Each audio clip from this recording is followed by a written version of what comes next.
हाँ जी, तो बहुत सारे स्टूडेंट्स ਨੂੰ वेट ਸੀਗਾ जी टाइपिंग टेस्ट के रिव्यू का। तो 22 जुलाई 2022 ठीक है जी, ਹੁਣ तक ਜਿਹੜੀ भी शिफ्ट हुई है ਉਹਦਾ ਅਸੀਂ रिव्यू है ਜਿਹੜਾ ले आए और उस तो बाद जो चीज़ सानू पता चली है वही चीज़ ਅਸੀਂ ਤੁਹਾਡੇ सामने दसन जा रहे हैं। तो गल करते हैं जी अज का जो टाइपिंग टेस्ट है पंजाबी और इंग्लिश का किदां दा रहा, ਉਹਦਾ डिफिकल्टी लैवल की सीगा, स्पैशल करैक्टर किहड़े आए किहड़े नहीं आए, तो वन बाय वन आपां हर एक चीज़ नूं की करांगे डिस्कस करांगे। तो देखो जी सब तो पहला आपां गल करते हैं पंजाबी का जो टाइपिंग टेस्ट है ਉਹਦੇ बारे।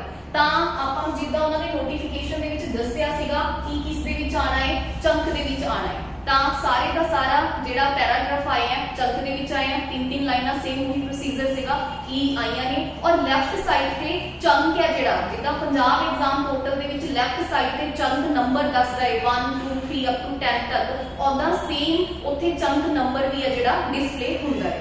फिर हुण आपां दूसरी गल करते हैं कि जिहड़ा पंजाबी का पैराग्राफ आया सीगा वो ईजी सीगा, मॉडरेट सीगा या डिफिकल्ट सीगा। तो पंजाबी का पैराग्राफ ईजी टू मॉडरेट सीगा, बहुत ज़्यादा डिफिकल्ट नहीं सीगा। कुछ ही वर्ड सीगे ठीक है जी जिहड़े थोड़े वड्डे सीगे, जिहड़े थोड़े कोर टाइप के वर्ड सीगे लाइक इकोनॉमिकल एंड ऑल ऐदां दे जिहड़े वर्ड सीगे ठीक है जी। तो कोई ज़्यादा बाकी कॉमन वर्ड ने जिहड़े हन सन वी ओह ठीक है ये सारे वर्ड सीगे भी, मतलब आपां कहांगे कि बहुत ज़्यादा डिफिकल्ट नहीं आया सीगा। ईजी टू मॉडरेट पैराग्राफ ही पंजाबी का उत्थे की है जी देखा गया है ठीक है जी।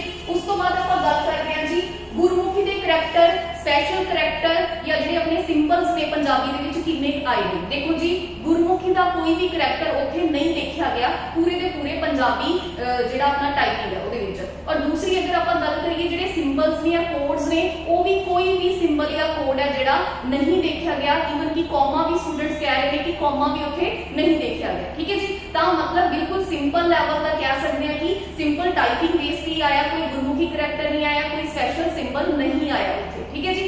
ये तो आपां गल कर ली। हुण आ जाता जी स्पैशल करैक्टर सिंबल्स। हुण आपां पंजाबी दे विच तां बेसिकली यही चीज़ां हुंदियां ने, अपनी स्पैशल सिंबल्स की गल हुई है ते जिहड़ा पैराग्राफ है ईजी टू मॉडरेट। हुण आपां गल करते हैं इंग्लिश की। जिहड़ा इंग्लिश का पैराग्राफ है उहदे विच स्टूडेंट कह रहे हैं कि कैपिटल वर्ड्स और स्मॉल वर्ड्स ऐसा का कॉम्बीनेशन आया है।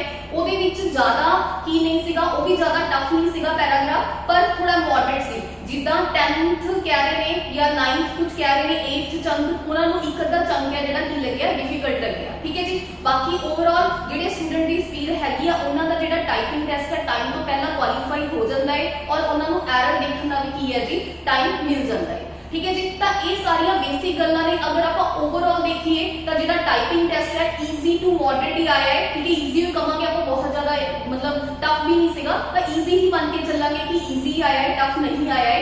ये तो गल होगी हुण अपने दोनों टाइप के पैराग्राफ की कि इंग्लिश की पंजाबी की।